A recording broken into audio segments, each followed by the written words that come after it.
or from the firsthand experience of cruelty, which left physical reminders. Some lives are so vivid, it's difficult to imagine them ended.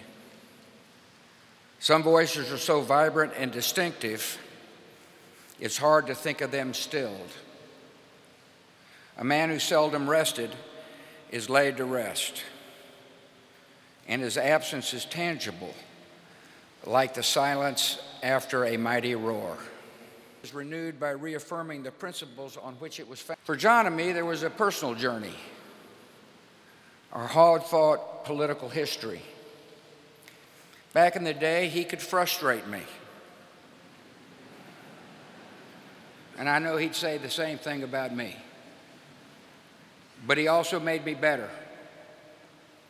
In recent years, we sometimes talk of that intense period like football players remembering a big game.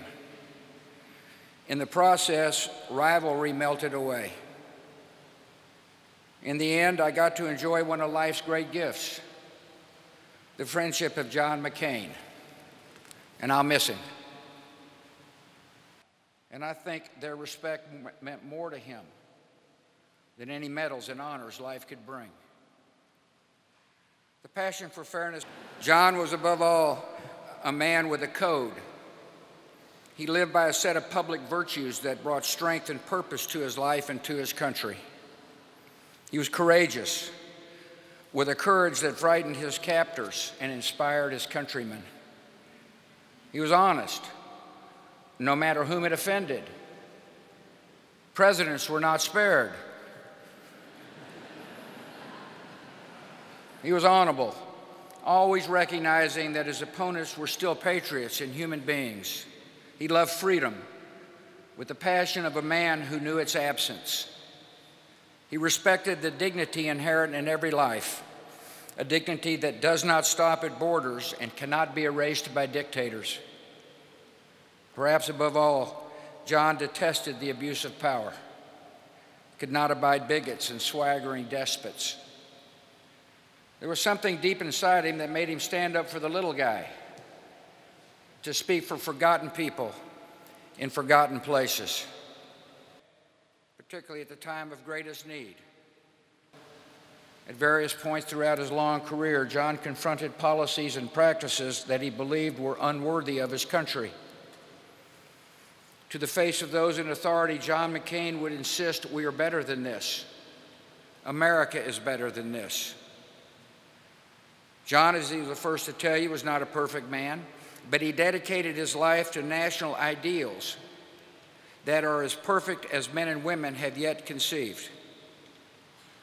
He was motivated by a vision of America carried ever forward, ever upward, on the strength of its principles. He saw our country not only as a physical place or power, but as the carrier of enduring human aspirations, as an advocate for the oppressed, as a defender of the peace, as a promise, unwavering, undimmed, unequal. The strength of a democracy is renewed by reaffirming the principles on which it was founded. And America somehow has always found leaders who were up to that task, particularly at the time of greatest need.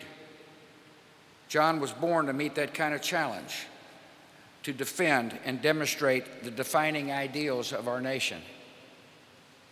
If we're ever tempted to forget who we are, to grow weary of our cause, John's voice will always come as a whisper over our shoulder. We are better than this. America is better than this. John was a restless soul. He really didn't glory in success or wallow in failure because he was always on to the next thing. Friends said he can't stay in the same experience. One of his books ended with the words, "And I moved on." John has moved on. He would probably not want us to dwell on it, but we are better for his presence among us. The world is smaller for his departure, and we will remember him as he was, unwavering, undimmed, unequal.